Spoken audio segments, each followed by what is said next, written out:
We are live. We are live. Okay, ladies and gentlemen, welcome to the new edition of the closing argument. Today is Friday. We are here to close the argument for the week. We are going to have a review the entire week, a week in review today.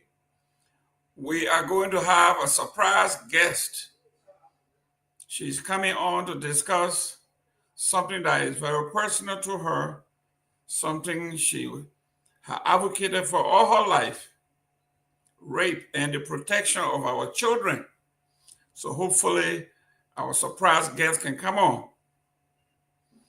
There's a lot going on in the country. At the end of the day, our panelists are going to pick their politician, organization, or person of the week, the best and the worst. We'll also be looking for you, the audience, to give us who you think had a good week and who do you think had a bad week. Get your pen and paper. Let me say welcome to our brothers and sisters, our folks in Grand Bassa County. I'm quite disappointed. I thought we had found oil in Grand Bassa County shooting from the ground, only to find out that it wasn't oil after all. So I'm a little disappointed. Just a few days ago, the president had designated a few oil blocks in the Grand Bassa southeastern basin. And just within that time, people in Buchanan, downtown Buchanan, on Robert Street somewhere, saw oil or gas pumping from the ground. Everybody rushing, oh, we don't strike gold. It turned out it was gasoline from Church of Jesus Christ of Latter-day Saints. Sorry, my Bassa people, we didn't find oil. If you are from Maryland County, welcome. I know yesterday somebody kept calling me and accusing me that we didn't mention the favorite son of Maryland County, Alexander Cummings. Yes, we did. If you came to class late, you may not have covered this story, but I'm going to repeat. Yesterday we said Cummings engages West Point at-risk youth and calls for hope and rehabilitation. And we read our story. We want to welcome Care Radio 107, Hot FM, Truth FM, all around the nation. If it is part of Sierra Leone, part of Guinea, you can hear us loud and clear. I am Jerome Gayman, and I will be sitting in today, as I've always done, bringing you stories from the headlines from credible newspapers in the Republic of Liberia, from credible journalists, people with impeccable credentials and reputation. We are going to be covering news that you approve, some you disagree with,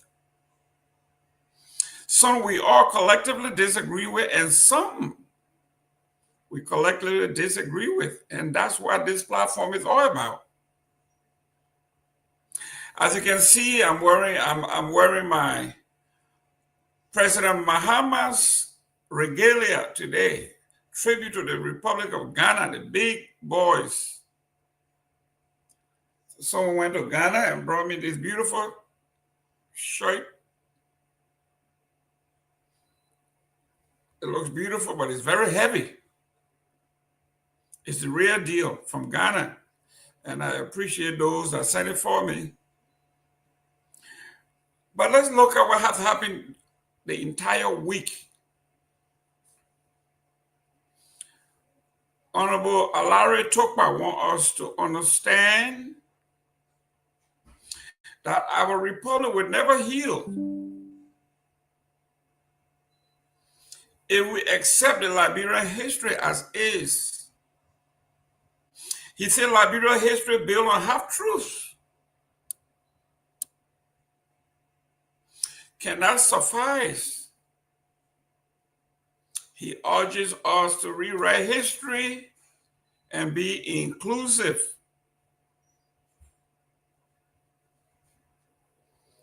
We also discuss advocates demand anti-corruption court be removed from the mandate of the Office of War and Crime, the War and Economic Crime Court, saying those are two distinct courts, and by merging them is a distraction and a way for the powerful, corrupt folks in the Republic of Liberia to go with impunity, because they're saying, well, as long as the war crime court is not established, you can't hold us responsible. Now we have a group of smart folks who are saying, no, these are two distinct activity crime against humanity. One is within our purview and one is not. So let's separate the two. We also discuss the event in West Point where Honorable Alexander Cummings engaged the young folks, the at-risk youth in the West Point area. He calls for us to give them hope, and the government should invest in rehabilitation. We also discussed Esela Matal, Liberia, CFO. He challenged the new students at the African Bible College University to embrace discipline and opportunity within the Republic. The Liberia Faculty Association of Rural Colleges and Universities announces indefinite strike over salary disputes. Our students in the Republic of Liberia just cannot get a break. We also discussed that the Ministry of Finance has disbursed US $550,000 out of University of Liberia to settle outstanding arrears and audit. We follow these stories.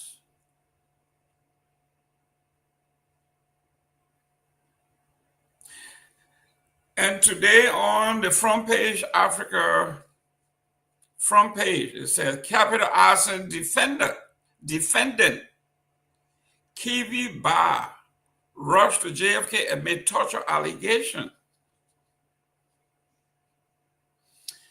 Mr. Ba, along with several co-defendants, have been detained at the Monrovia Central Prison while awaiting trial for the December 2024 arson attack on the Capitol. I am going all the way. And this is out of Maryland County. Tomalin University, they are asking the question, who wants Tomalin University president's job? There's a lot of politics going on there. Who wants to get this young man fired? It looks like politics have permeated every aspect of our being in the Republic, from academia to health. The administration of William V. Tomalin University, TU, says it has uncovered a disturbing scheme allegedly aimed at destabilizing the institution's leadership and undermining its smooth operation. According to credible reports, Dr. Joseph Verdier, former dean of the College of Health and Sciences, who was formerly retired by the Civil Service Agency, CSA, after reaching the mandatory retirement age of 60, has been unsuccessful in an attempt to regain his position through official channel. Instead, He's trying to use the back door, according to this report. At Tottenham University is 60, a reasonable age to retire anybody or professional. That's the question we need to ask. What is behind the age of 60? We came up with our idea. Is it to create room for younger people? Are you damaging academia by doing so? Let's go to Grand Jita. So, removes SAPO occupant, praise security forces. Sino County, when Andrew Say learned that security forces wanted him out of Sapo National Park, he grew nervous. He was in for a big surprise, though.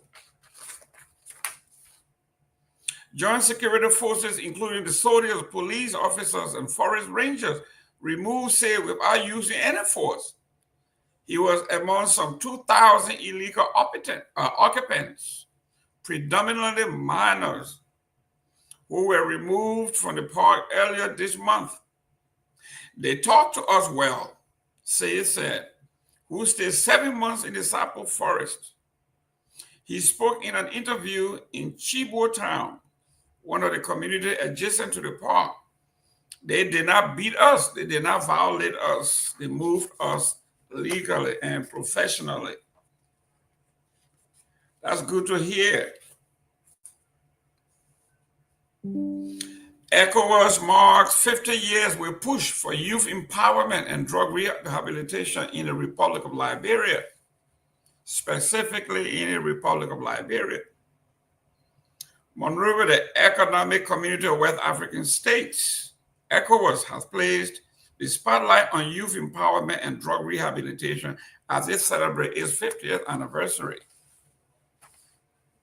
In Liberia, with a call by policymakers for urgent and concrete steps in tackling what has been described as an existential threat to the region's future.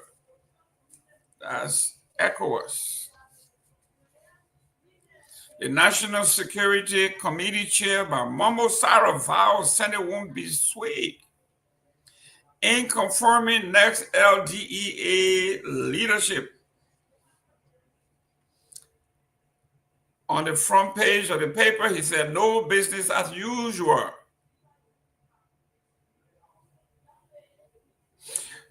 This confirms what we have been talking about for the past 2 years, that everything is now being rubber stamped.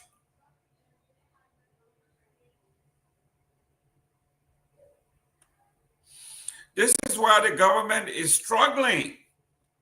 There is no scrutiny on who is appointed where and why. Sarah Momo is saying, finally, he is fed up. This has to end.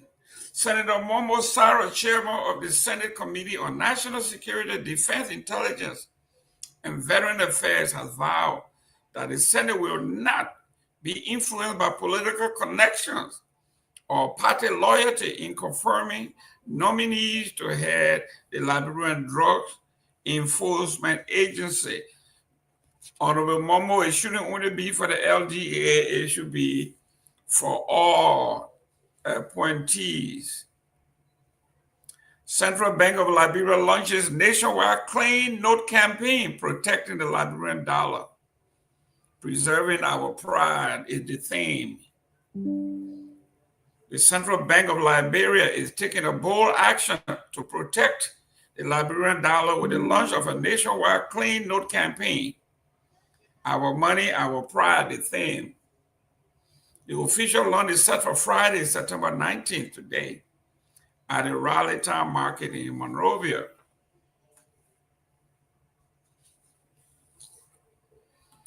We want to look at an editorial from the Liberian Observer. The Liberian Observer said, fire the man We have to give the president some credit.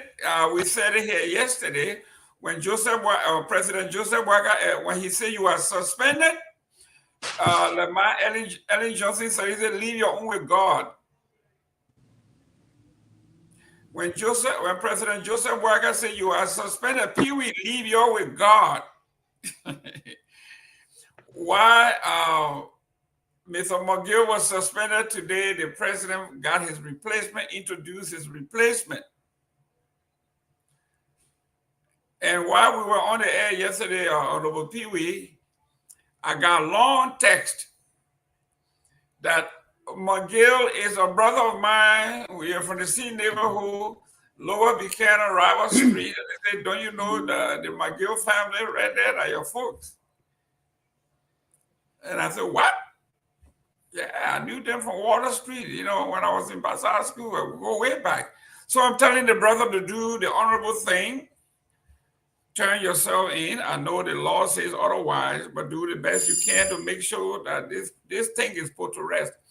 But we got to give President Joseph Boakai the credit. He has done some great things. I think he's having a great week. He might be one of my candidates for Politician of the Week.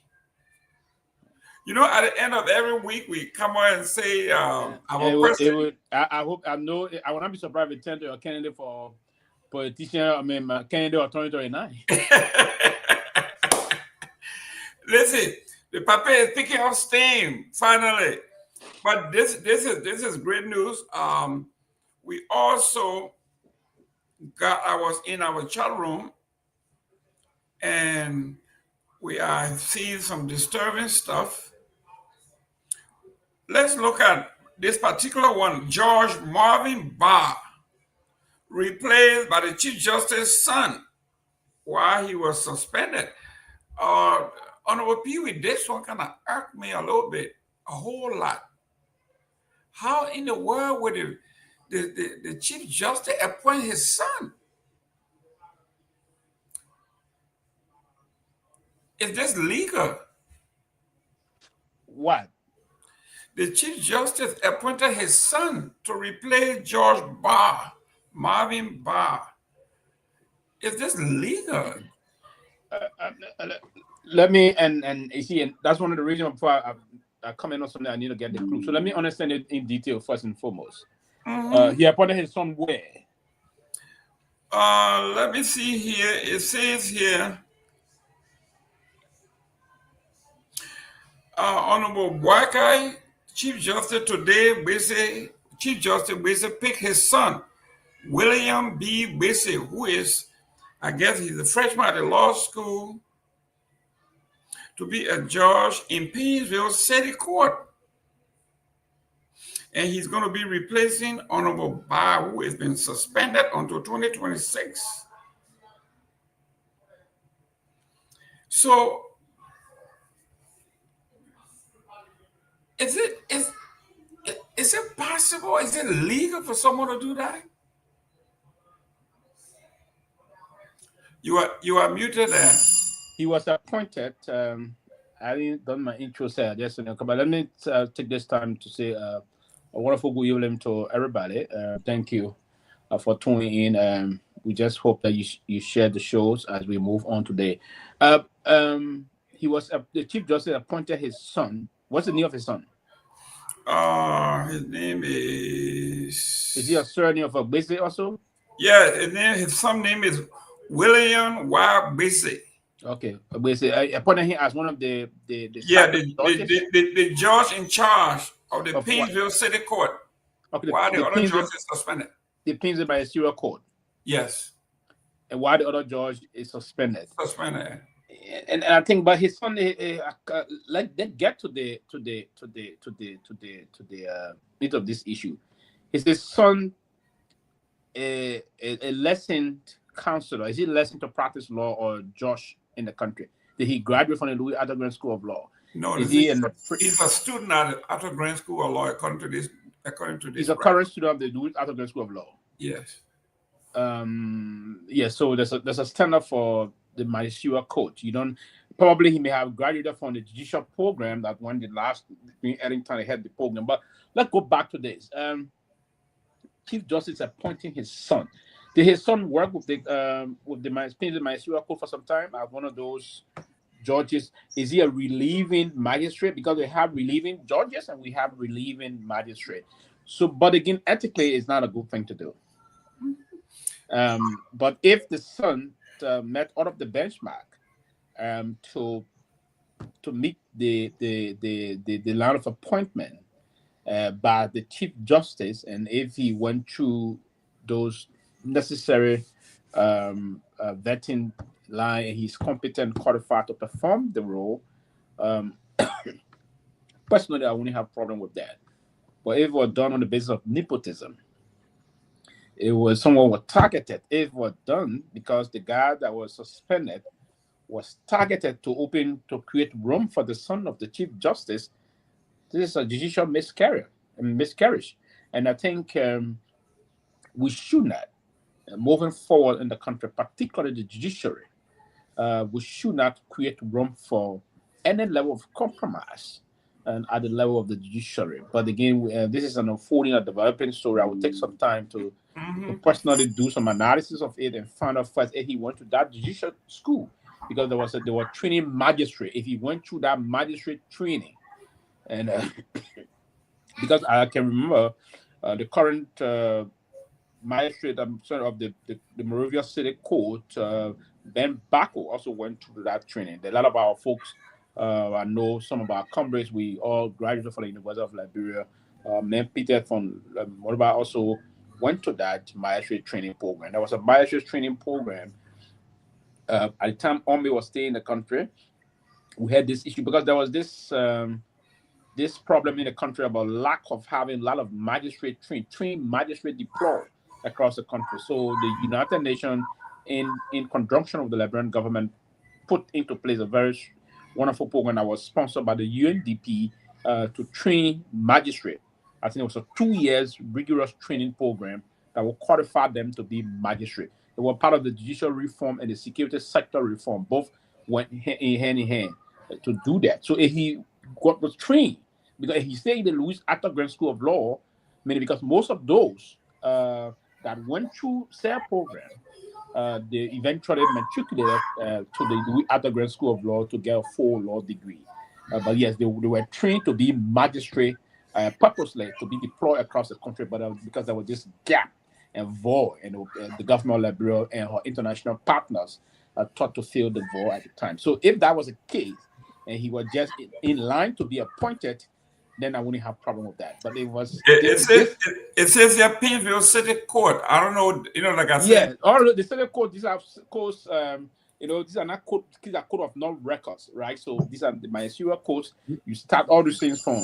So they train magistrate across the country. And I know that for a fact because most of our comrades, we follow it in the news, we follow it. Most of our comrades attended that. It was a 2 years rigorous training program that was giving them the qualification to be magistrate, to serve as a magistrate. They did all the necessary training. They had professors, judges, counselors train them. So yeah, he met that benchmark. I would have, but it again on this note, if he suspended the person that occupied the position before his son nomination, to just bring in his son, I think this will be it's a dangerous signal if that is the fact. So we have to go more and do more investigation. That's correct. Let me welcome Dr. Peabody. Dr. Peabody, welcome. Before you welcome Dr. Peabody, I saw you just now promoting the Ghanaian team, Mahama. Unfortunately, I didn't hear you talk about. I'm wearing a traditional Liberian attire. So go ahead. Go ahead. Right. Yeah, go ahead. What Chief Tomalin, listen, what Chief Tomalin just said, talk your own now. No, I'm talking my own. The point I'm talking my own is that I think, you see, that's the same thing. Now, if that other news about the country, you criticized it, you want to criticize it. Now you don't want to promote the culture. Dr. Peabody, 2 million silent part. 2 million silent part. That man can't hear the loaf for flour. The last time I wore my African regalia, I said the people, my Fula people gown me as every Friday. They do 100% something in Lofa County. 100%. There you go. Yeah, 100% Lofa County. But every Friday, that's the kind of a way I love to. That's my form of attire. Every Friday, officially. This man can't. Oh. Whatever, real Ghana is here. This is Ghana. The both of you are carrying Accra. Both of you are Ghana. Listen, so, where Ben Sanvee, come on here and show us your stuff. But the last time I came on here with the Maria Liberian regalia, and you didn't say anything. Now I'm worried about. But no. Trust me. As you know, let me retry that. I will not criticize you for this because this is about Pan-Africanism. That's correct. It's Pan-Africanism. So trust me, we stay promoting this thing. This I thing is heavy. I got one in 2023. It's very heavy. I can see the heat on it right now. I got one very heavy. Purple one, very heavy. It's heavy, and I'm saying, geez, you got wear this in the heat all day. It's hot. Before I wore it, I didn't like it. I took it off, and I didn't wear it again. Oh, Ben Sanvee, you gotta wear your own. Just imagine if you wear the big gown over this, you will lose few pounds. You will sweat few pounds. But honorable Peabody, welcome to the show. We are here to discuss the week in review. There's a lot going on. The reason I like this show is there is no shortage of news. You don't have to lie. You don't have to go out there and create a story. Just look, it's all over the place, and it's authentic. You can quote the sources, the newspaper, the time, the hour it was written, all of that. Why go make a story on people and all that stuff? Yeah. You can't make a story at all because the news is new. The news is floating all over the place. So it's almost impossible to say that you can make up a story or you can make something because the news is it's every day. It's every day. You know, so it's all there. But I heard you guys talking about the Chief Justice. You know, look, from day one, if you guys really follow what I said on this show, I had credible information how corrupt this Chief Justice is. He was prior to becoming, when he was Associate Justice. I had credible information that he was very corrupt. So what we're seeing here now is just the beginning of what he's going to do because it's a conflict of interest, you know, to appoint your son to be to be magistrate or judge, to be judge. You know, I don't know, but I just took a glimpse on it. This man, it's just there's no way he should have done that, especially after suspending somebody. So you intentionally suspended that man to bring your son on. That's what he did it for. And it's bad for the justice system in that country. I mean, I would have thought that they would have found somebody more scholarlistic to really head that to be Chief Justice of the Republic of Liberia. Yami Bwese is not a scholar of Liberian law. I don't know what his experience, whether he even have a master's of law, juris doctor or whatever. I mean, we sometimes compromise these real huge positions and just give it to anybody. These are not positions that you give to anybody.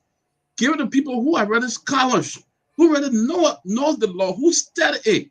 You know, but these people are not. We want to bring them based on either party sentiment or based on a tribal stuff, which is totally wrong, you know? And that's why we'll see the consequences. This man that's just the beginning. This guy, I heard people tell me, I sat down in offices with people, and they told me how corrupt to the core the Chief Justice is. It's just the beginning of what we're going to see or what's going to happen. But they say he's very, very corrupt. According to the article here, George, Associate Justice Bwese and George Barr got into an argument, a decision he wanted to influence or change, and Barr said, hell no, it won't happen under his watch. And some people are saying now he has the upper hand, so he suspended the man until 2026. What? But here I am, Pewee. I have my own business here for the past 25 years, doing very well. And my daughter is a nurse, and we needed a nurse. And I asked the board, can I hire her? She's qualified. They told me, hell no. The board said, nope, it's conflict of interest. The image of the company will not sustain that. We can't have it. Go and advertise the business in the newspaper and bring somebody else in. This is just a small business. Just imagine the image of the nation is there. You think this man will say, you know what? No, this man, even he's qualified as my son, I won't put him here. You know, let somebody else do it. But he knows this to what he knows we're going to hit the fan. People are going to say something. I don't know why. Yeah, the most unfortunate thing here is that if I was sitting across the table with the Chief Justice, or he's Tony, Your Honor, I think the optics is not good. It's terrible. What I would expect from you, and that is a normal kind of a politics in the country. You will have placed a call or just call the executive manager, say you want to pay a visit to the president, they will grant it in the JV. Mm-hmm. Go across to the president, sit with him, Mr. President, you know, I got my son and I need to be active practicing thing. I want you to appoint him somewhere. That would have been a way to go about it. Right? The president would appoint. But if you open your law firm and shift all the contract to him, that's another way to do it. He stayed in the law school, so he won't maybe practicing. The man stayed in the law school, so he can't open a law firm. He's not even a law. Yeah, but I think basically has a law. He got to have a law. He was a lawyer before he became associate. And you're right. As per what you said, that he in a law school. That's another beautiful idea also. To say, okay, call some of the greatest law firm in the country. You are the Chief Justice. Yeah. They will listen to you big time and say, hey, my son is in the law school. Can you hire him? And they got some little law firm and that will do that. Of course. Then you can start from there. Of course. You can start from there. But to jump there, and what depends on my SUACO? What? And the whole thing now.